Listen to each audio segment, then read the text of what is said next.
2 года назад Яков Хитагуров был выбран из числа претендентов, желавших пройти обучение в Институте востоковедения Российско-армянского университета в Ереване. У молодого ученого появилась возможность работать в армянских архивах, сотни тысяч древних рукописей. Ученые занялись исследованием бесценных источников информации о жизненном укладе в государствах древнего мира. Яков Хитагуров принял решение продолжить свое обучение в аспирантуре Института востоковедения Российско-армянского университета.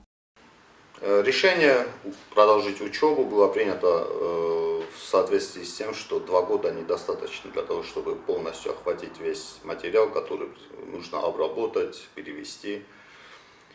И для личного научного роста, и в целом для пользы, для стеноведения было принято соответствующее решение остаться на 3 года, продолжить обучение, более тщательно поработать в архивах, в надежде напороться на что-то еще неизвестное, не опубликованное, не переведенное. Да. Поэтому другого выхода нет, надо работать, надо развиваться, идти вперед. И я обрадовался такой возможности и остался. Основной целью ученых, конечно же, было исследовать остинскую историю. По мнению многих историков, армянские архивные учреждения располагают обширным материалом, и уникальные армянские источники могут многое рассказать о прошлом остинского народа. Помимо упоминаний самих Алан или Осов, найти это очень важно, найти образцы аланской или остинской письменности или речи. Потому что у нас мало памятников, например, аланского периода, они нам необходимы. Те же армянские источники, некоторые сообщают, что Алан была письменность. Важное значение, говорит молодой ученый, имеет знание языков, в частности и древнеармянского, фарси и множество дисциплин, которые необходимы для успешной исследовательской работы. Мы целиком погрузились в науку востоковедения. Это достаточно широкая наука, очень многокомпонентная. Я до этого ее никогда не занимался.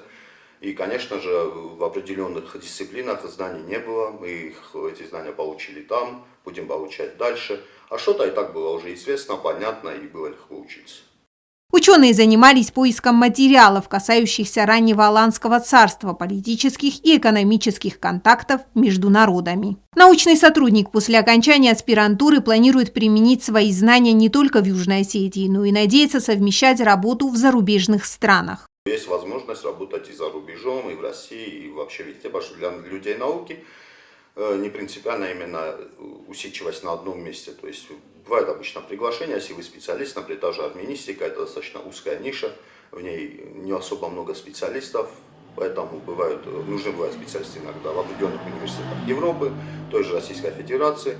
У нас школы армянистики ни в Северной, ни в Южной Осетии нету, соответственно, здесь тоже, может быть, это где-то пригодится. Плюс это работа по Аланам, по раннему периоду их существования, и в дальнейшем в целом, и в общем, эта работа может быть над какими-то учебными в будущем материалами. Хитагуров Яков также планирует при необходимости создать здесь школу востоковедения и передать свои знания молодым людям. Яна Плиева, Альдина Чихоева. Информационный выпуск «Сегодня».